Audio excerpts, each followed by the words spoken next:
Assalamualaikum warahmatullahi wabarakatuh. Alhamdulillahi rabbil alamin. Wassalatu wassalamu ala asyrafil anbiya'i wal mursalin Sayyidina Muhammadin wa ala alihi wa sahbihi ajma'in, amma ba'du.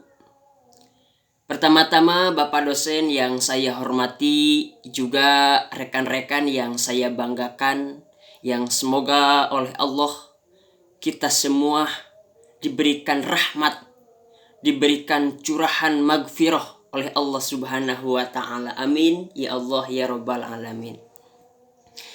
Rekan-rekan yang saya banggakan, dalam kesempatan ini walaupun kondisi saya rada kurang fit, tapi tidak menyurutkan semangat untuk belajar.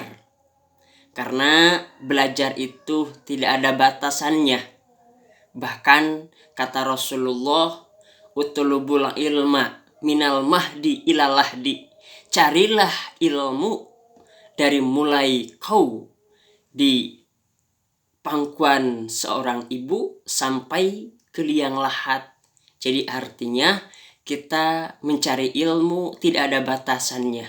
Selagi kita masih ada kesempatan usia, kesempatan waktu, carilah ilmu. Nah, dalam kesempatan ini saya akan belajar. Kita sama-sama belajar, kita mencari ilmu. Rekan-rekan yang saya banggakan, dalam kesempatan ini saya akan mempresentasikan tentang perubahan kurikulum di Indonesia khususnya dan dampak dari perubahan kurikulum tersebut terhadap mutu pendidikan. Rekan-rekan, sebelum kita membahas tentang perubahan kurikulum dan dampak perubahan tersebut terhadap mutu pendidikan, maka kita perlu mengetahui apa sih itu kurikulum. Jangan-jangan kita tidak tahu.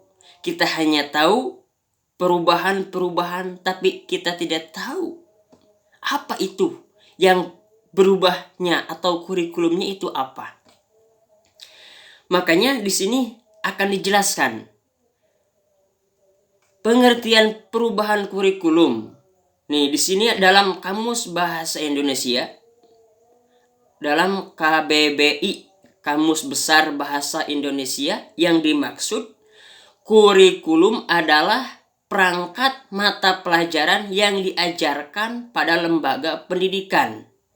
Dalam perspektif Sutopo dan Sumanto, nah ini Sutopo dan Sumanto, suatu kurikulum disebut mengalami perubahan apabila terdapat adanya perbedaan dalam satu atau lebih komponen kurikulum antara dua periode tertentu yang disebabkan oleh adanya usaha yang disengaja, tentunya menuju momen yang lebih baik atau perubahan untuk menyesuaikan dengan kondisi keadaan.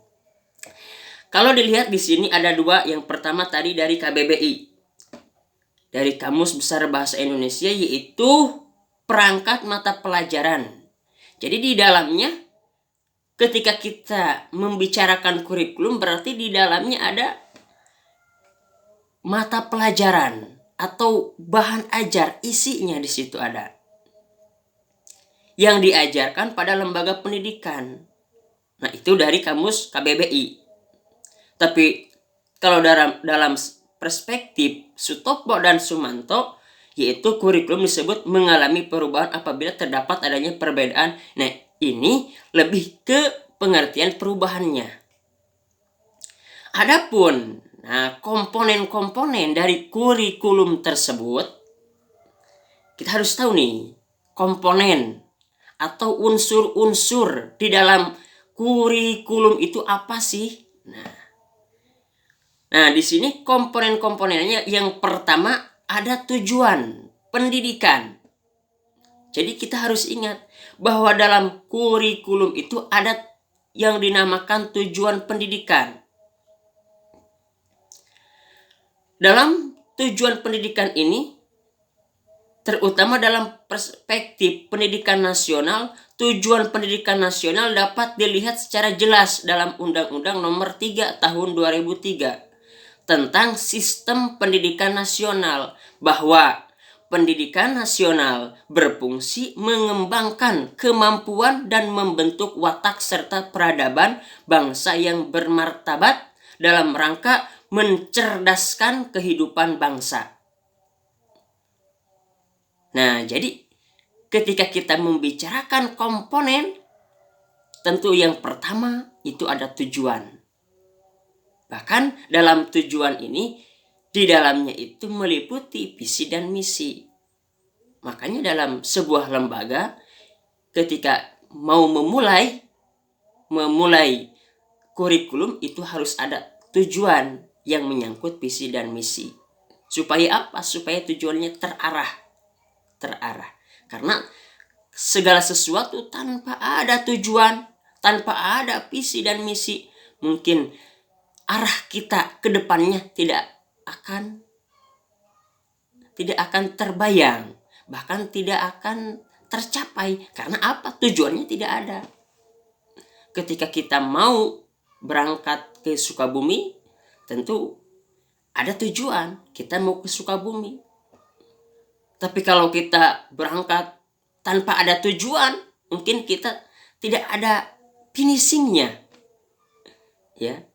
Jadi harus ada starting dan finishing, ada input, ada output, seperti itu. Bahkan harus setelah output ada outcome, ya. Input, terus proses, output. Nah, ketika kita ada input, harus ada output, seperti itu. Jadi yang pertama adalah tujuan.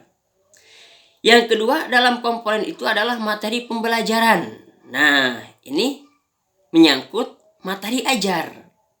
Nah, berkenaan dengan penentuan materi pembelajaran, pendidik memiliki wewenang penuh untuk menentukan materi pembelajaran sebagaimana yang telah diterapkan dalam kurikulum yang berlaku, seperti itu. Makanya kalau melihat kurikulum di sekolah dasar, apalagi sekarang memakai kurtilas, itu memakai tema-tema. Jadi kalau dulu lebih ke satuan pelajaran, kalau sekarang itu digabungkan, seperti itu. Hanya pelajaran agama Islam saja, hanya PAI saja yang tidak dimasukkan kepada tema. Tapi PAI juga mengikutnya kepada tema, seperti itu, ya. Terus yang ketiga, strategi pembelajaran. Setiap kelompok, sekumpulan orang atau negara akan memiliki perbedaan pandangan, pemikiran, perasaan, peraturan, dan ideologi. Dari sinilah akan muncul perbedaan tujuan dalam kehidupan, termasuk di dalamnya kurikulum pendidikan itu ada strategi pembelajaran. Ini lebih ke pengajar biasanya. Bagaimana mensiasati seorang guru, seorang pengajar dalam mendidik, memberikan ilmu kepada siswanya, itu biasanya dengan adanya strategi. Supaya apa? Supaya siswa dalam mencerna ilmu dari guru itu lebih mudah dan bisa paham, seperti itu. Terus yang keempat, dari jenisnya itu adalah evaluasi. Nah, evaluasi ini menyangkut penilaian. Bahkan ini sudah tidak asing lagi, ya, karena tentunya pasti setiap ada pembelajaran, pasti di akhirnya ada penilaian. Bahkan bukan hanya penilaian di akhir, di awal untuk mengetes biasanya juga itu ada. Karena ada pretest, ada tes yang dilakukan di awal, ada tes yang dilakukan di akhir, seperti itu. Nah, kita mengerucut kepada inti, yaitu perubahannya. Makanya di sini jenis-jenis perubahan. Makanya menurut Sutopo dan Sumanto, maaf ini ya bukan Sumanto yang suka makan daging manusia, bukan ya. Ini seorang ilmuwan, maaf ya, maaf sekali. Nah, menurut Sutopo dan Sumanto, perubahan kurikulum dapat bersifat sebagian-sebagian dan juga dapat pula bersifat menyeluruh. Yang perubahan sebagian-sebagian adalah perubahan yang terjadi hanya pada komponen atau unsur tertentu saja dari kurikulum. Tidak semuanya, hanya sebagian dari komponen. Kan tadi ada komponen itu ada 4 macam ya. Ada tujuan, ada materi, ada strategi guru dalam mengajar, ada evaluasi. Jadi tidak kesemuanya, hanya sebahagian. Seperti biasanya, tadi seperti dalam materi ajar. Dirubah yang tadinya satuan pelajaran, sekarang menjadi ada gabungan, menjadi tema. Atau seperti adanya PJOK dimasukkan ke dalam tema seperti itu. Atau kalau dalam SMP ya, sekolah menengah pertama, kalau misalkan ada TIK dulu ya, terus ada juga pelajaran ini mengembangkan bakat, ada seperti itu. Nah, dalam perubahan-perubahan sedikit-sedikit hanya dalam satu unsur, satu komponen, tidak ke semua, tidak universal, tidak semua, hanya sebahagian. Nah, ini adalah perubahan sebahagian-sebahagian. Terus yang kedua ada perubahan menyeluruh.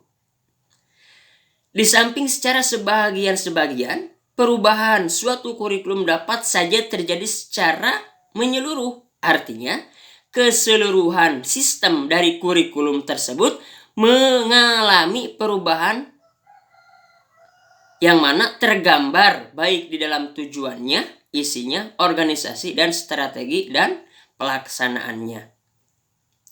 Adapun perubahan dari kurikulum, nah di sini perubahannya sangat sering ya di Indonesia itu. Dari mulai perubahan dari kurikulum 1968 menjadi kurikulum 1975 dan 1176 lebih merupakan perubahan kurikulum secara menyeluruh.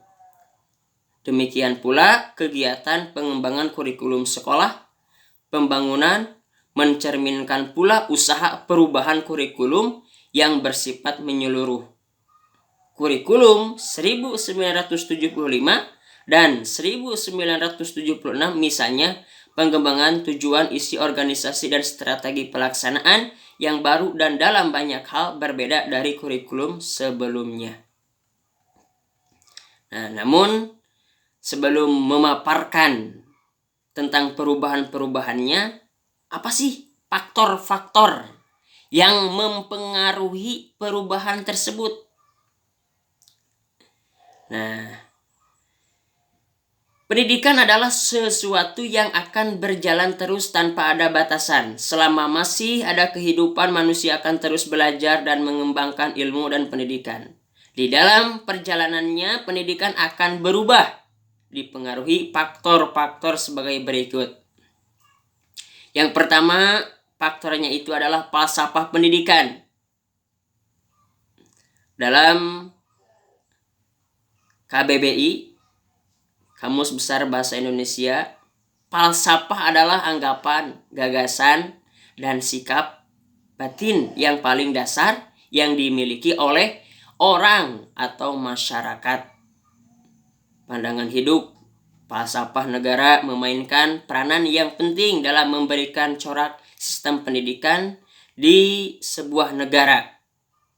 Falsafah Pancasila di Indonesia akan menentukan arus yang berbeda dengan falsafah bangsa lain.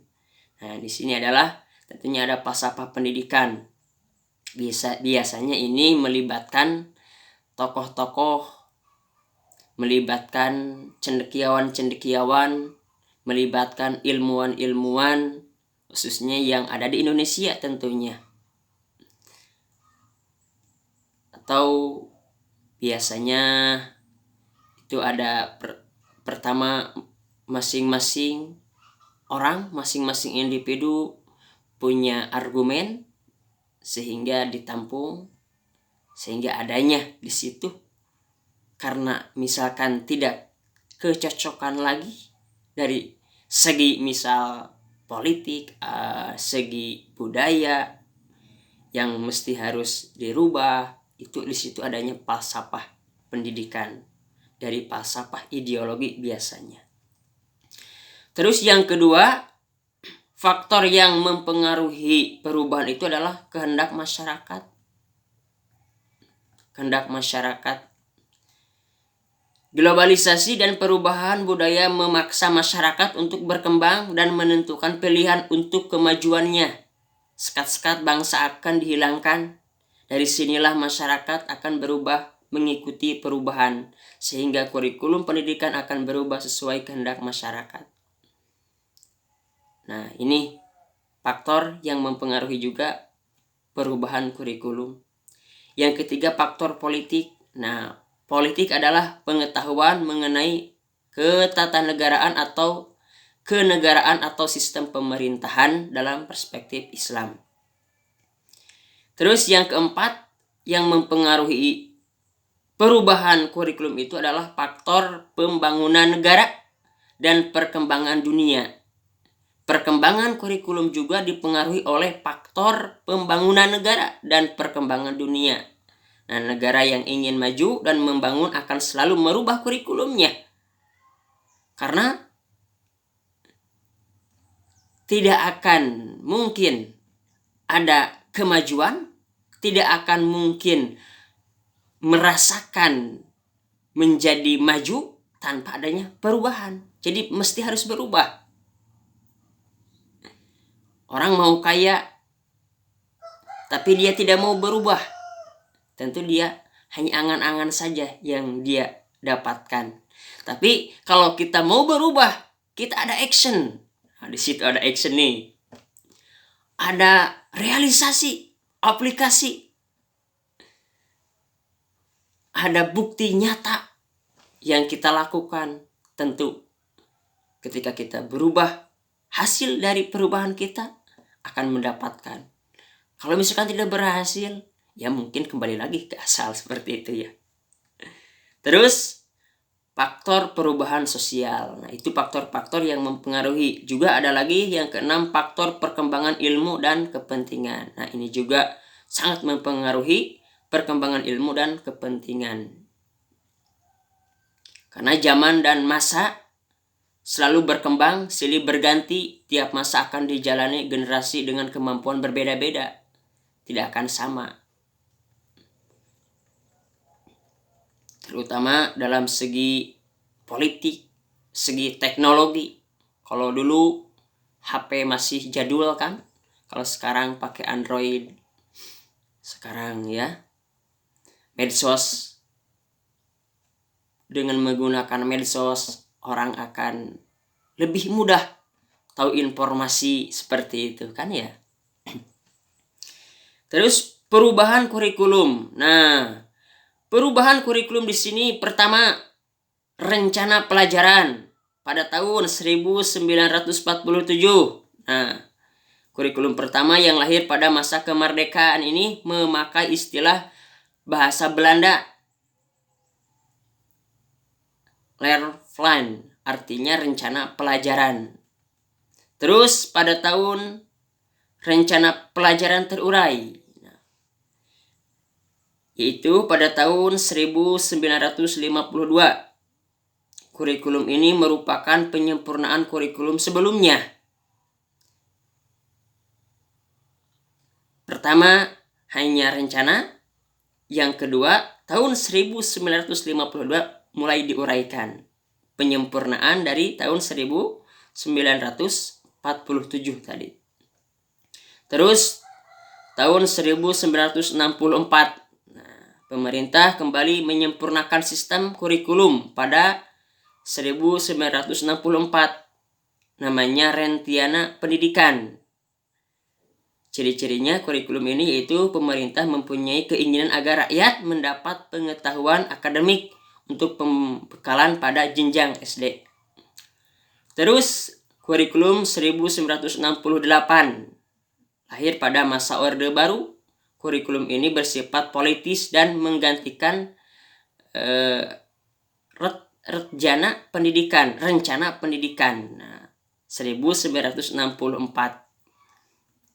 Terus pada tahun perubahan kurikulum lagi pada tahun 1975, menekankan pada tujuan ini ya, agar pendidikan lebih efisien dan efektif.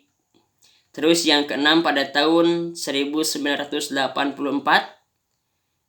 nah ini mengusung proses skill meski mengutamakan pendekatan proses, tanpa faktor tujuan tetap penting, lebih ke action. 7. Kurikulum 1994 dan suplemen kurikulum 1999. Ciri-ciri yang menonjol pada pemberlakuan kurikulum 1994 diantaranya pembagian tahapan pelajaran di sekolah dengan sistem caturulan. Terus lebih menekankan materi pelajaran dan sebagainya, banyak ya di sini ya. Karena kalau dibahas semuanya mungkin waktunya ini, karena berbicaranya di ini ya di video karena terbatas juga kan ya, seperti itu. Terus yang ke-8 kurikulum 2004 sebagai pengganti kurikulum 1994 adalah kurikulum 2004 disebut kurikulum berbasis kompetensi atau KBK. Terus yang ke-9 KTSP 2006. Nih, awal 2006 diuji coba KBK dihentikan, muncullah kurikulum tingkat satuan pendidikan pelajaran KTSP. Yang ke-10 nih kurikulum 2013 Kurtilas. Ini pendekatan utama pada kurikulum 2013 terdapat 6 poin mendasar, yaitu terkait dengan penataan sistem perbukuan, penataan lembaga pendidikan tenaga kependidikan LPTK di dalam penyiapan dan pengadaan guru. Terus yang ke-11 kurikulum 2015. Tapi yang sekarang digunakan itu Kurtilas ya. Cuman dalam kurikulum 2015 ini ternyata masih dalam tahap penyempurnaan dari kurikulum 2013. Jadi kurikulum 2015 itu menyempurnakan kurikulum 2013. Tetap yang digunakan itu adalah Kurtilas kurikulum 2013, seperti itu. Nah, itu perubahan kurikulum. Tapi kalau di sini ada lagi nih pendapat dari artikel yang saya tulis ya. Tadi udah tahu ya, kurikulum Indonesia, perubahan kurikulum dari tahun ke tahun merupakan kebijakan yang diambil pemerintah. Alasan pemerintah melakukan perubahan kurikulum pendidikan yang baru adalah untuk meningkatkan mutu pendidikan di Indonesia. Jadi tujuannya itu sebetulnya ya.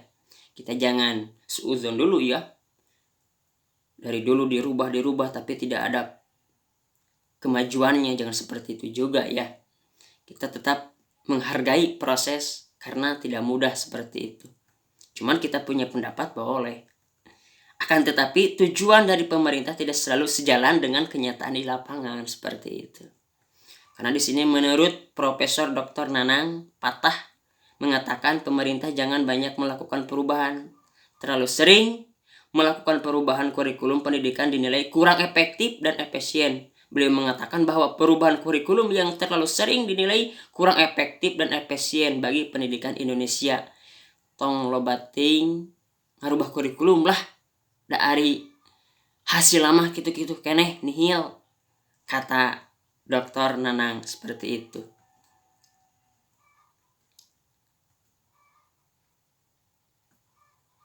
Cuman misalkan kalau sekiranya tadi kalau kita mau berubah, kalau kita mau maju, mesti ada perubahan, apa boleh buat seperti itu ya. Dan perubahan di Indonesia, perubahan kurikulum itu sangat sering, tadi udah disebutkan ya. Tapi ini menurut Dr. Nanang dari tahun 1947 ya, sama seperti tadi. Nah, ini udah. Terus sekarang dampaknya. Nah, dampaknya nih terakhir, dampak perubahan kurikulum. Perubahan kurikulum berdampak baik dan buruk bagi mutu pendidikan, di mana dampak baik yaitu pelajaran bisa belajar dengan mengikuti perkembangan zaman yang semakin maju, tapi didukung dengan faktor-faktor yang seperti kepala sekolah, guru, tenaga pengajar, siswa didik, bahkan lembaga itu sendiri, di mana kepala sekolah harus berhubungan baik dengan atasannya dan membina hubungan baik dengan bawahannya. Lalu guru juga harus bermutu, maksudnya guru harus memberi pelajaran yang dapat dicerna peserta didik. Lalu siswa juga harus bermutu, maksudnya siswa dapat belajar dengan baik, giat belajar serta kritis dalam setiap pelajaran. Jadi adanya perubahan kurikulum, khususnya di Kurtilas, kurikulum 13 menuntut keproporsionalan. Seorang kepala sekolah, seorang guru, siswa, ya seperti itu.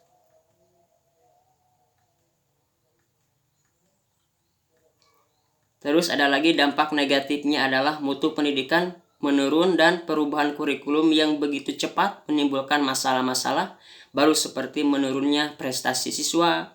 Hal ini dikarenakan siswa tidak dapat menyesuaikan diri dengan sistem pembelajaran pada kurikulum yang baru. Maka perubahan ini juga berdampak pada sekolah, di mana visi dan misi suatu sekolah yang sedang ingin dicapai terganggu dengan perubahan kurikulum tersebut. Jadi ketika suatu lembaga punya visi dan misi, lalu ada revisi lagi, perubahan kurikulum lagi, akhirnya jadi tersendat. Karena apa? Karena dituntut untuk mengikuti kurikulum yang ditetapkan oleh pemerintah seperti itu. Itu adalah dampak negatifnya.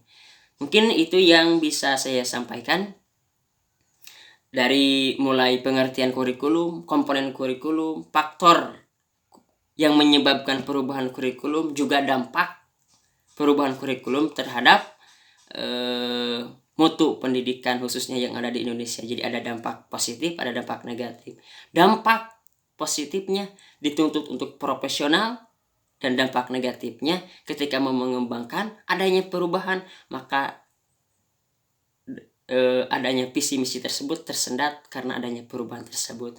Itu yang saya bisa sampaikan. Jangan lupa ya, like, komen, dan subscribe ya di bawah link tersebut. Nah, mungkin itu yang saya bisa sampaikan kepada rekan-rekan, dan mohon maaf apabila ada kesalahan, dan mungkin pasti banyak salahnya karena saya manusia ya, bukan malaikat. Karena kalau yang benar selamanya kan malaikat, yang salah selamanya iblisnya. Saya manusia, makhluk khata wa nisyan, tempatnya salah dan lupa. Mohon maaf. Billahi taufiq wal hidayah. Wassalamualaikum warahmatullahi wabarakatuh.